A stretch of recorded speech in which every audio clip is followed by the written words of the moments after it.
Mi nombre es Guillermo Wood, estudié en el Instituto Nacional, egresé el año 78, entré a estudiar arquitectura el año 79, 1878, porque el Nacional es de 1813, ¿no?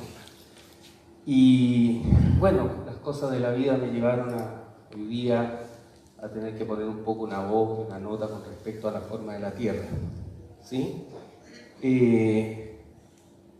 Antes de iniciar un poco esta presentación, que se va a basar en 4 columnas, en 4 pilares, que son una introducción general, preliminar, para tener una especie de visión macro, una serie de reflexiones que estimo y considero que es necesario hacer. Después les voy a contar un poco mi experiencia personal y después vamos a tener una ronda de preguntas junto con Goura, que va a rematar esta presentación. ¿Ya? Entonces, antes de iniciar las palabras que yo quisiera manifestar y expresar, quiero que esta charla sea un poco un homenaje también a un gran amigo que no he tenido la oportunidad de conocer, un joven argentino radicado en el sur de Chile y que hace exactamente 2 semanas atrás falleció en un accidente de tránsito, un terraplanista muy comprometido, muy leal, muy afectuoso, Andrés Mancilla, y esperemos que su espíritu esté en este espacio también convocándonos a la búsqueda de la verdad. Así que por mi parte quería no dejar de manifestar mi aprecio, mi cariño con quien hablé más de alguna vez por teléfono y con quien estaba comprometido a encontrarme cuando hubiese un encuentro en el sur. Pero nos vamos a encontrar después con él con toda seguridad. ¿Ya? A modo introductorio, yo podría decirles que a mí me gusta la palabra tierra plana. Hay gente que no le gusta, pero la palabra tierra plana es una bofetada en la cara. Y eso no es malo cuando esa bofetada lo que pretende hacer es despertar a otro que esté inconsciente, ¿cierto? Que se ha desmayado y que tú quieres que reaccione. Por eso, the earth is flat, o la tierra es plana, la tierra es flat, o la tierra piatta, como dice Dino Tinelli, es combinarte a reaccionar. Yo he ido acuñando también la palabra geocentría o geocentrismo, ¿cierto? De Gea, la madre tierra, de centrum, como centro de lo que podemos observar, y el sufijo ia, que quiere decir todo lo relativo a. Geocentría, además, me recuerda mucho la palabra geometría. Para quienes usualmente te descalifican, te denostan, porque te dicen, pero si tú no eres astrónomo, no eres físico, ¿qué puedes hablar? Bueno, geometría es una herramienta tanto más valiosa que la física para entender la forma del mundo, ¿cierto? De hecho, geometría quiere decir cómo medimos a la Tierra, y las herramientas que tenemos para medir la Tierra. Y es justamente la geometría la que indica que la Torre Willis, llamada antiguamente Torre Sears, construida por Skidmore, Merrill y Owens en 1970, no debiera verse desde St. Joseph a 96 kilómetros. Pues si tú haces los cálculos a través de geometría pitagórica, la Torre Sears tiene 200 metros de cuerpo ancho, 350 en el segundo cuerpo, 427 y 500 más las agujas. Si uno hace los cálculos, considerando una esfera que tiene 40.000 kilómetros de perímetro, la torre no debe verse, pero se ve, es un hecho, ¿cierto? Es la geometría la que nos dice que si yo hago un arco de circunferencia de 40.000 kilómetros de perímetro, trazo una vertical, trazo una perpendicular en el punto de tangencia y la elevo 10.000 metros, aunque esto sea a escala, esta es la proporción. Si yo voy en un avión no puedo ver a la Tierra a la altura de mis ojos, necesariamente tengo que observarla hacia abajo. De nuevamente geometría.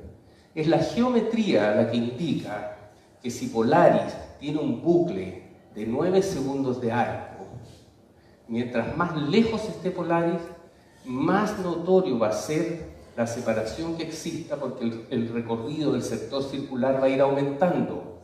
Por lo tanto, en una esfera, con mucha mayor razón, yo debiera notar que Polaris se mueve, y Polaris no se mueve, ¿cierto? El movimiento de nutación fue descrito por James Bradley en 1748 aproximadamente, y ese bucle de arco equivale a 9 segundos de recorrido, ¿ya?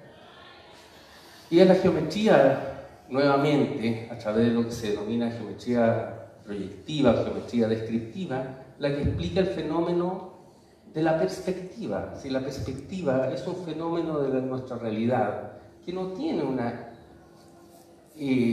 comprensión en el común de las personas que no lo han estudiado, porque si tú analizas que si yo tengo un plano horizontal y tengo un observador aquí, ¿cómo se explica que si estás a nivel del mar, el agua y el océano esté a la altura de tus ojos? Si yo corro dos líneas paralelas, no puede ser. Pero la geometría y la perspectiva funciona así.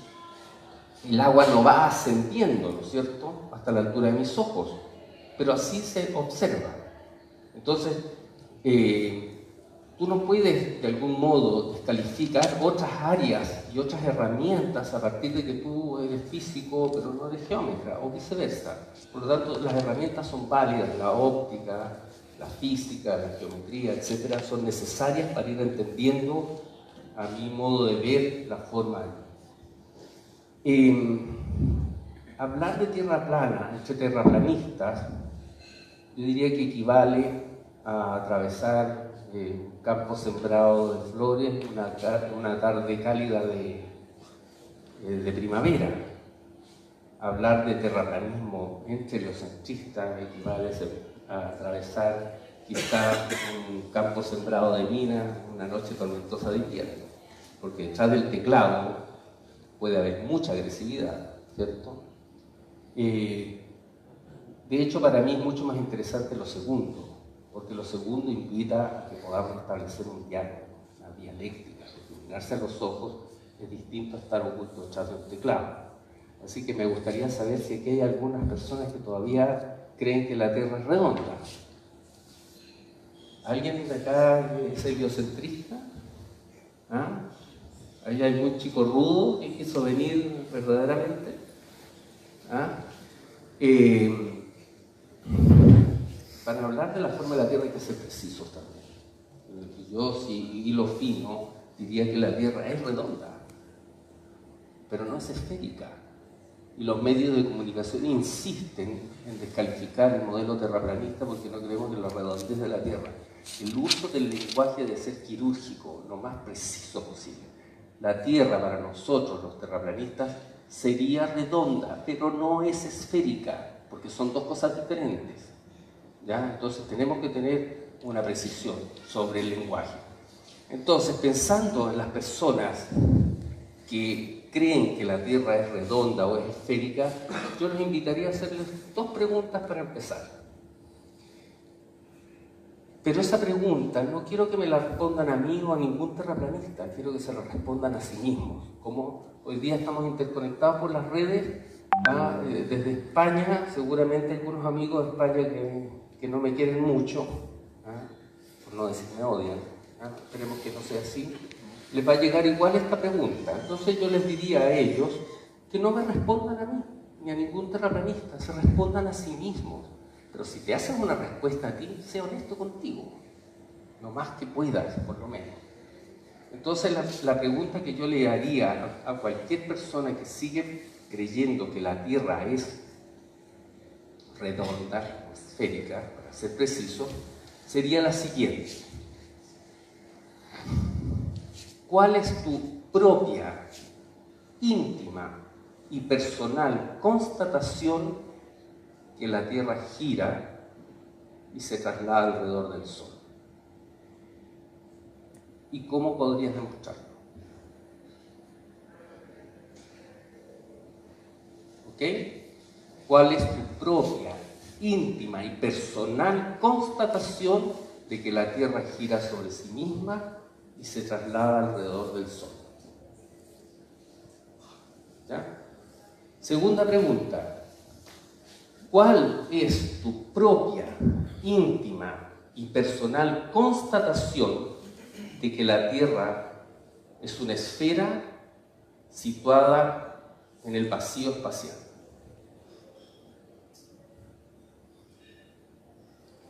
Dejemos esa pregunta, tal vez podemos volver sobre ella. Claramente yo tengo una opinión personal, ¿ya? Pero por último dejémosla, porque todos podríamos adivinar cuál es. Entonces, para entender el modelo de la Tierra plana, tú tienes que partir haciéndote preguntas. Si no hay preguntas, no hay duda. La duda es necesaria para el desarrollo y el crecimiento, ¿cierto? Y mejor conocimiento de nuestro mundo. Entonces, aquellos que se parapetan en el negacionismo, yo diría que con un fundamentalismo religioso hacia la ciencia, yo haría unas preguntas complementarias y adicionales. Por ejemplo, la siguiente pregunta. Es absolutamente imposible que lo que nos hayan enseñado de ciencia, de historia de la ciencia y de ciencia, contenga errores, omisiones o tergiversaciones. Nadie puede decir que es imposible, creo yo. ¿Cierto? O si pregunto de otro modo para parecer que no estoy induciendo una respuesta, ¿cabe la posibilidad de que lo que nos hayan enseñado de historia de la ciencia y de ciencia contenga errores, omisiones o tergiversaciones? Es posible. Entonces un investigador, un científico, no puede partir diciendo esto no lo investigo porque es imposible. De hecho, yo considero que uno debiera, y conmino, lo invito a quien se dice ser científico, que me responda si suena sensato y razonable que un investigador, un científico, rechace un modelo, una corriente de pensamiento por ser diferente a la que le enseñaron, estudió y aprendió, o por considerarla ridícula, anacrónica o rupturista. Eso no es sensato y razonable. Nadie que está buscando la verdad puede decir que yo no voy a estudiar esto porque es diferente de lo que me enseñaron.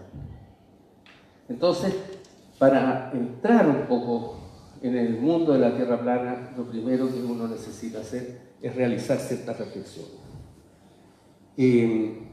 Finalmente, creo que es muy importante también señalar que yo diría que los terraplanistas en general, yo en particular, no estamos blandiendo verdades irredarguibles con un libro sagrado aquí en el brazo derecho, ¿cierto? Y la espada de una verdad sacrosanta en la mano izquierda-derecha, ¿cierto?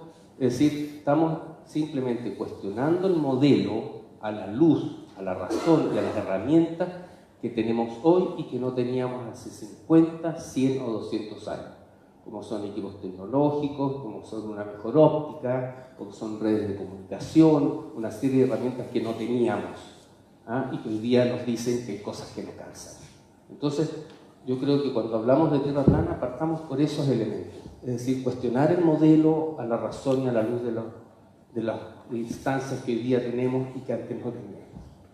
¿Ya? Ahora, ¿cómo llegué yo a la Tierra plana?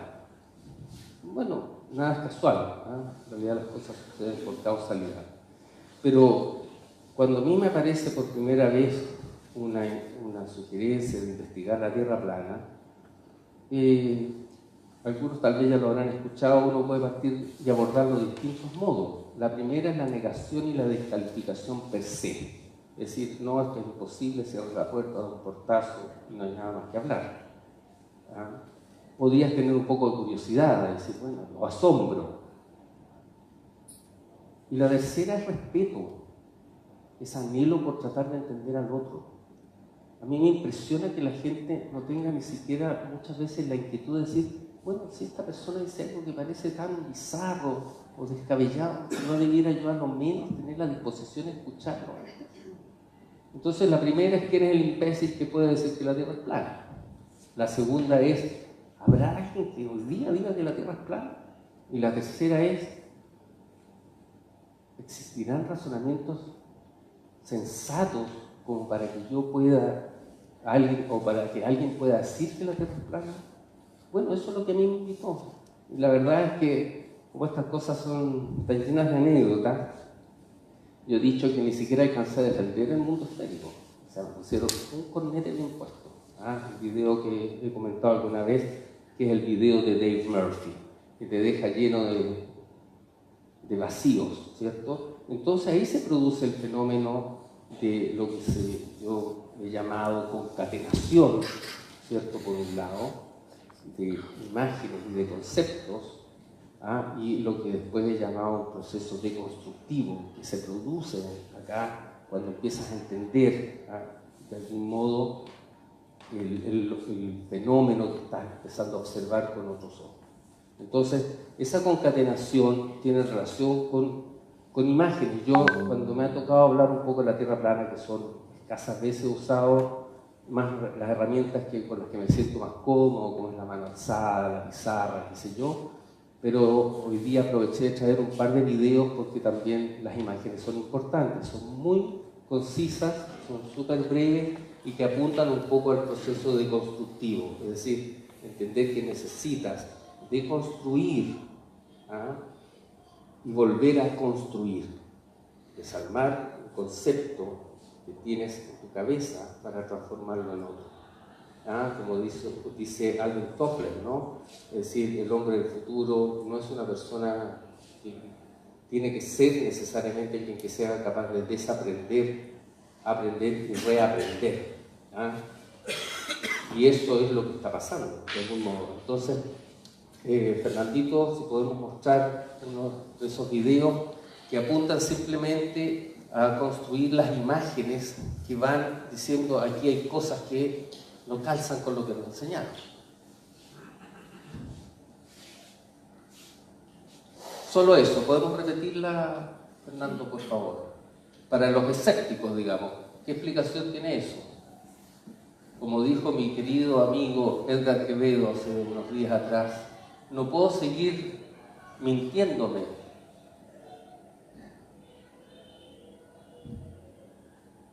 ¿Cierto? Vamos a la que sigue. Concatenar significa reflexionar sobre esa imagen, por ejemplo. Esa es una imagen oficial de las agencias espaciales de la Luna en un time-lapse desde la sonda EPIC, que muestra el lado oscuro de la Luna. Observen cómo se mueven las nubes, si es que se mueven.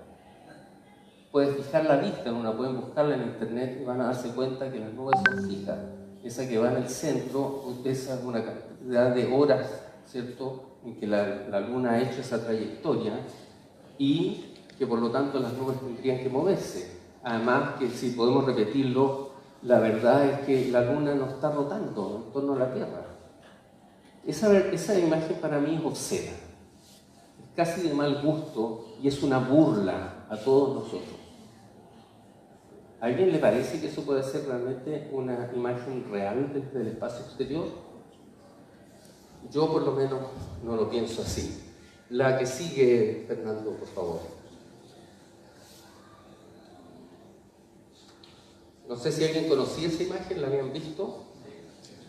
Ya, ¿están de acuerdo conmigo que es casi de mal gusto? No, es de mal gusto. ¿Ya? Tenemos otra imagen más. Que de ahí está Fernandito buscándola. Observemos eso. ¿Podemos repetirlo? Porque tenemos, miren, esas son imágenes oficiales desde la NASA. ¿Quién puede seguir admitiendo que se fue a la Luna cuando tienes un montaje de tan grosero como ese? ¿Ya? Entonces, dentro de esta manera que quiero expresar el viaje personal, Lo he dicho, acá no tengo ningún interés de convencer a nadie, pero yo por lo menos no tengo. De hecho, el fundamentalismo procura e intenta implantarte una verdad desde su punto de mirada como si esa fuese la única. Y eso es algo que justamente los que queremos entender mejor el mundo en el que estamos no podemos hacer, porque la verdad es un proceso, no es un fin, porque nuestra verdad hoy día, al constatar que la Tierra no es esférica, puede cambiar mañana. Estamos dispuestos a hacerlo, porque no somos, por lo menos yo trato de no serlo, y por lo que he visto de mis amigos TP, fundamentalistas religiosos. El heliocentrismo no se ha dado cuenta que defiende una religión, es un acto de fe, porque nadie puede decir, volviendo a la primera pregunta, que tiene una constatación personal de que la Tierra gira sobre sí mismo y se traslada alrededor del Sol. Y ninguna persona razonable, creo yo, con mucha convicción y seguridad, puede decir que puede asumir que la Tierra es una esfera suspendida en el vacío del espacio. ¿Estamos de acuerdo con eso o no? Sí. Tenemos un gran acuerdo. De hecho, este fenómeno es interesante porque pone en evidencia y pone de manifiesto las corrientes de pensamiento y las líneas filosóficas de la ciencia. Tenemos la ruptura de los paradigmas de Thomas Kuhn, por ejemplo, que son muy importantes, cómo los paradigmas son rotos.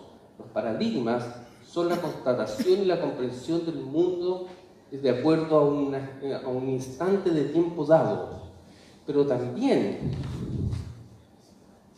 de algún modo son, como lo decía, ¿cómo se llama? Imre Lakatos, el filósofo, ¿cierto?, de la ciencia, que están implícitos en el modo y de cierto contexto social. Un científico le cuesta mucho entender que está inserto en un contexto social. Juan José Ibáñez, que es un tremendo pensador de la ciencia, sostiene eso. Dice, ¿por qué siguen defendiendo cosas que no están demostradas? Por ejemplo, si uno hace una pequeña investigación más profunda, va a constatar que las fotografías y las placas que se tomaron en el eclipse de 1919 en Sudáfrica por Eddington, se tomaron desde distintos puntos, pero nunca se usaron las placas que no le daban la razón a Einstein. Se usaron solo las pocas placas que le daban la razón. Todas las otras que contradecían la teoría, ¿cierto?, o eran neutras, no se asumen. Eso no es ciencia. La ciencia debe ser implacable y debe ser honesta y debe ser rigurosa. Algo que los científicos, que nosotros todos creíamos que era como la última camada de esperanza de un mundo que está lleno, ¿cierto?, de intereses económicos, claramente tienes que asumir que la ciencia fue capturada también.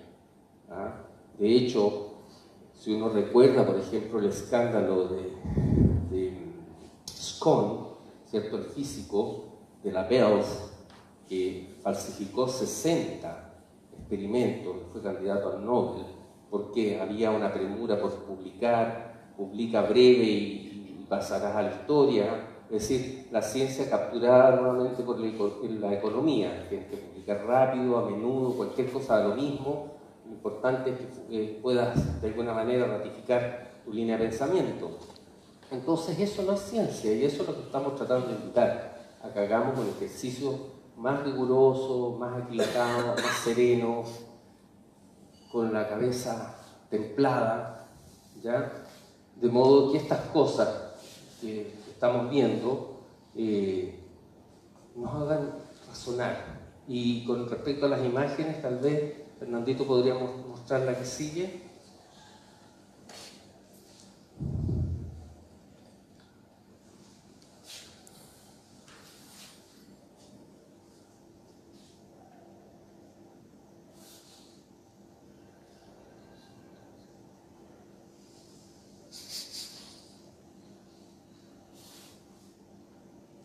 Eso es un zoom out y ahora un zoom in y un zoom out.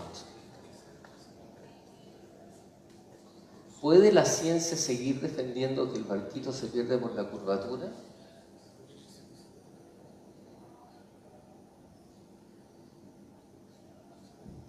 O sea, para mí son más claro echarle agua, dicen, ¿no? Entonces, en el proceso deconstructivo, esas son las imágenes que a mí me hicieron repensar. Bueno, aquí hay cosas que no calzan. Yo invito a los defensores del modelo heliocéntrico que a lo menos me digan, porque nadie lo ha hecho, nadie me ha dicho, ¿sabes qué, Guillermo? Yo creo en la Tierra esférica, pero al menos admito que hay cosas que no calzan. Nadie, porque están tan atrincherados en su verdad que no son capaces de tener el valor de asumir que hay cosas que no calzan. Yo no sé si hay alguien que estudia astronomía acá. ¿Ah? ¿Algún chico para hacerle una pregunta? ¿Alguno de ustedes estudia astronomía o no? ¿O algo con ciencia? Los arquitectos, casi todos, por no decir todos, sabemos que en Santiago, que está a la latitud 33 grados 44 minutos sur, el sol en verano se oculta en el sur poniente. Pero el trópico de Capricornio está a 1370 kilómetros al norte en Antofagasta. En Concepción, el sol en verano se oculta en el sur poniente. Y el trópico de Capricornio ya está a 1600 kilómetros o 1700 kilómetros al norte. Y en Palena, acabo de hablar con un colega, porque yo no viajaba a la carretera austral desde que me volví terraplanista para constatarlo, pero en Palena, a lo menos, el sol en verano se oculta en el sur poniente. ¿Alguien me puede explicar cuál es la respuesta en un modelo de la Tierra esférica si el trópico está a 2000 kilómetros al norte? Eso no tiene explicación.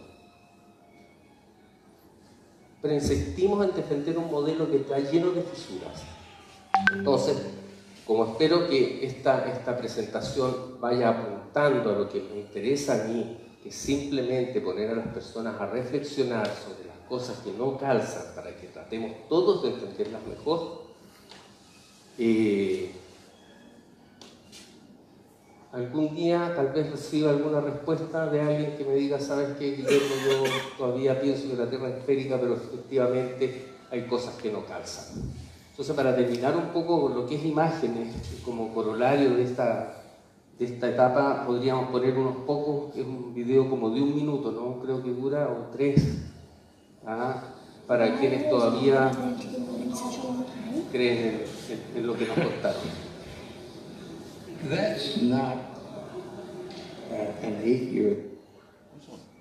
Esta es una conversación de alguien a quien yo siempre admiré mucho y le he tenido siempre mucho cariño y hasta el día de hoy le tengo mucho afecto, que es Buzz Aldrin. De hecho, él inspira, por supuesto, al personaje de Toy Story.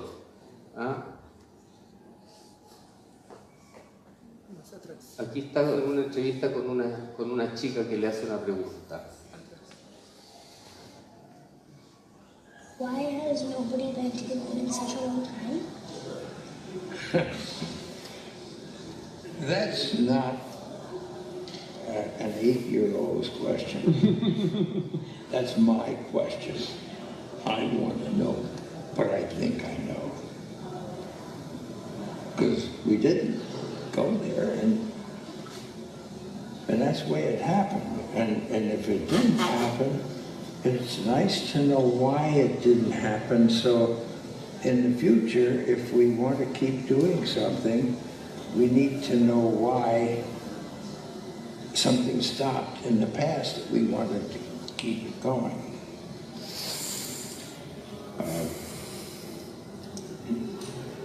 Money. Así de duro y de violento es la realidad.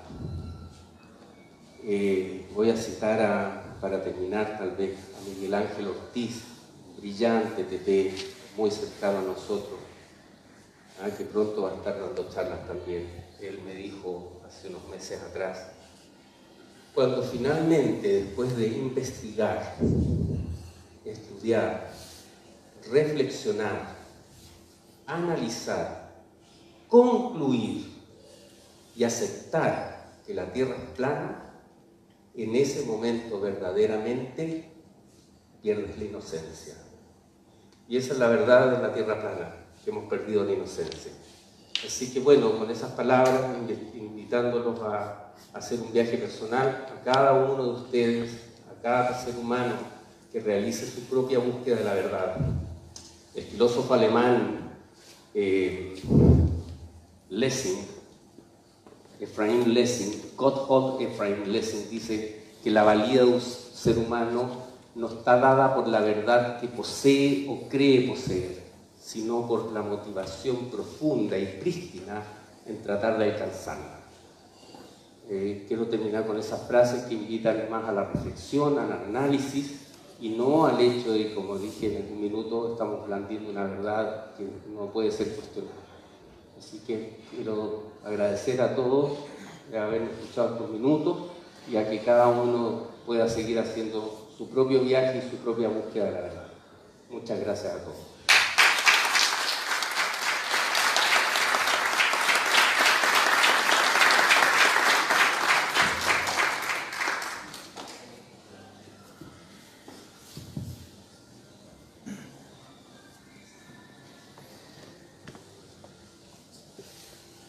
Bueno, ahora sí, ¿qué les pareció?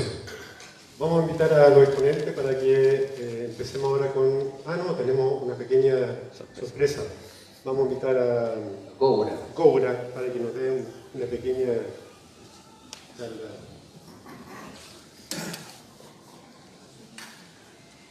¿Usar esto o el micrófono?